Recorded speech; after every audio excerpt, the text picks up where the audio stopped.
Boa noite a todos. Eu gostaria de iniciar essa palavra com um certo testemunho.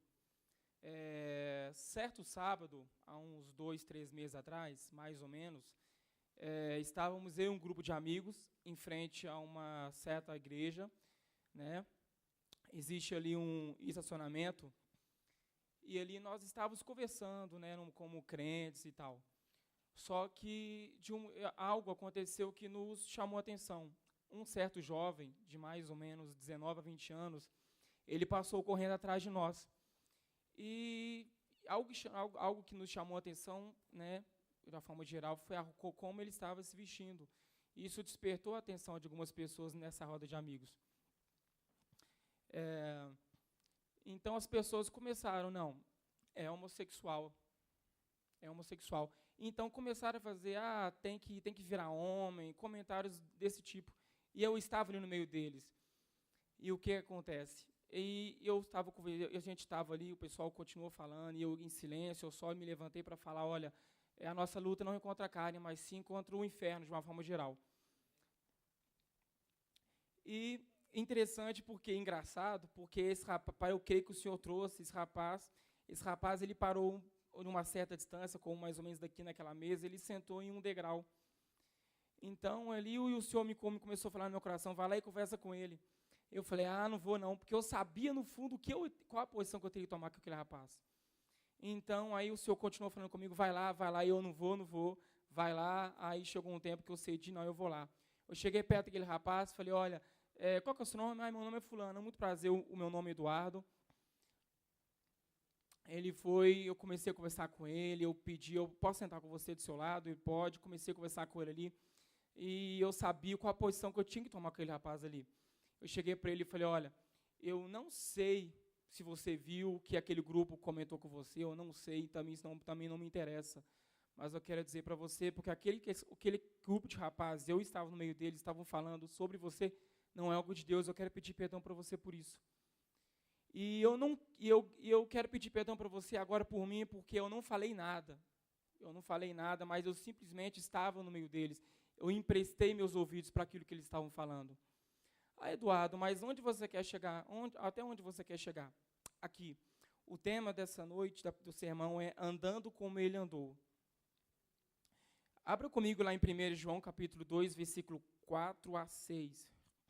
Diz assim: aquele que diz, eu o conheço e não guardo os seus mandamentos, é mentiroso, e nele não está a verdade. Mas qualquer que guarda a sua palavra, nele realmente se tem aperfeiçoado o amor de Deus. E nisto sabemos que estamos nele. Aquele que diz estar nele, também deve andar como ele andou. O interessante, assim como ontem, os outros sermões eles tiveram um certo segmento, hoje parece que está também tendo um certo segmento sobre o amor. E interessante porque aqui diz que qualquer que anda a sua palavra, nele realmente se tem aperfeiçoado o amor. E nisto sabemos que estamos nele. Aquele que diz estar nele também deve andar como ele andou. Aqui dá uma ênfase, não somente conhecer a palavra do Senhor, mas também será que nós realmente temos andado como ele tem andado?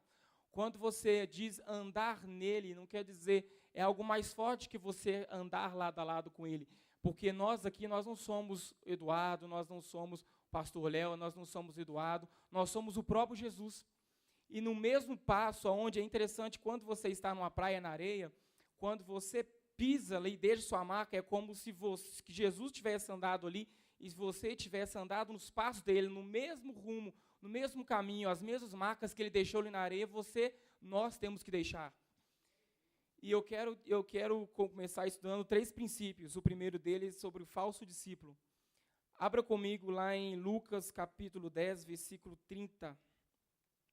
Diz assim: Jesus prosseguiu dizendo, certo homem descia de Jerusalém para Jericó e veio a cair em mãos de salteadores, os quais, depois de tudo lhe roubarem e lhe causarem muitos ferimentos, retiraram-se, deixando-o semi-morto.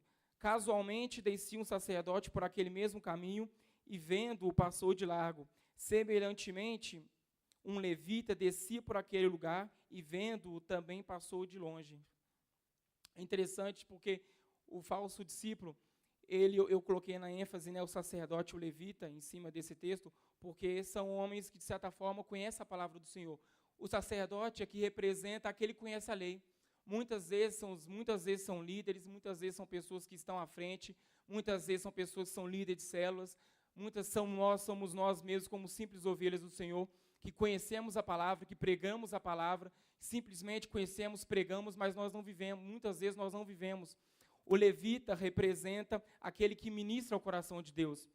É interessante porque nós, muitas vezes, dos que nós esquecemos, nós chacoalhamos os bracinhos nas igrejas, quando algum pregador fala sobre missões, como quando fala sobre amar um ao outro, nós chacoalhamos os bracinhos, nós dizemos amém, amém, mas esquecemos que ministrar o coração de Deus é amar o próximo. Nós sabemos que Jesus veio simplesmente por causa do pedido. Jesus não veio porque você quer um carro novo, Jesus não veio porque você quer uma casa. Jesus, isso é bônus, se vier, amém, eu quero, nós queremos, amém? Mas isso é somente bônus. O foco de Deus, Jesus veio porque Deus amou o mundo de tal maneira. O falso discípulo, ele não pratica as palavras que lhe são direcionadas por seu mestre, não possui as evidências de que caminha de fato com o mestre. Pode até conhecer as palavras dele, pois o ouve de longe. Mas se caminhasse de fato lado a lado com ele, seria parecido com ele, tendo as mesmas atitudes e motivações. O falso discípulo é aquele que conhece, é aquele que fala para os outros, mas é aquele que não vive. O pastor Márcio, se eu não me engano, ele falou uma coisa muito interessante. As nossas atitudes devem gritar tanto que as nossas palavras não sejam ouvidas. Eu gostaria de dar ênfase, né, como o tempo não permite, dar um prosseguimento maior. O verdadeiro discípulo, eu gostaria de frisar no bom samaritano. Lá no segmento, no versículo 33 e 34, mas um samaritano que ia de viagem chegou perto dele e, vendo-o, encheu-se de compaixão. Aproximando-lhe, porém, atou-lhe as feridas, deitando nelas azeite e vinho, e pondo sobre a sua cavalgadura, levou-o para uma estalagem, e ali cuidou dele. O interessante é que o samaritano era um homem que praticava, ele podia até não conhecer a lei. Na verdade, os samaritanos eram os inimigos dos judeus. E o samaritano, ele podia até não conhecer a lei, mas as suas atitudes falavam mais que as suas palavras. Ou como nós temos aprendido, ele era a Bíblia que as pessoas liam. Ele era o único Deus que as pessoas estavam vendo ali pelas suas atitudes. O verdadeiro discípulo, ele age como mestre, tem as mesmas atitudes que ele. As pessoas reconhecem que ele andou com o mestre, tem os mesmos sentimentos que o mestre, obedece ao mestre. Na verdade, ele fica tão parecido com ele que a sua natureza se torna a natureza dele.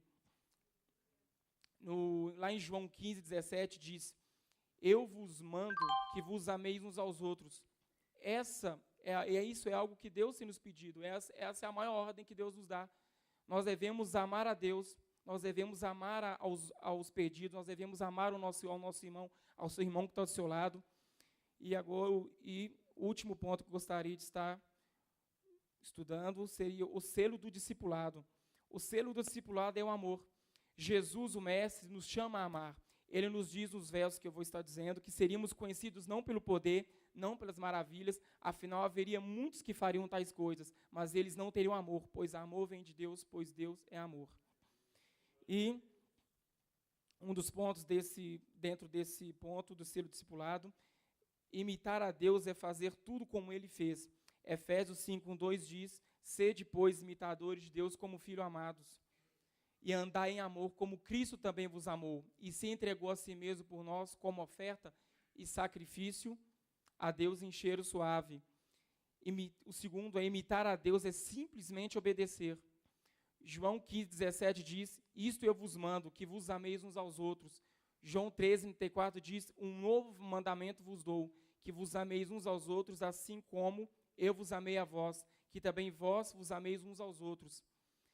E se para nós sabemos se realmente nós estamos andando com Deus, se realmente nós estamos andando com Jesus, o nosso Mestre, João 13:34 e 35 diz: nisto conhecerão todos que sois meus discípulos, se tiverdes amor uns aos outros.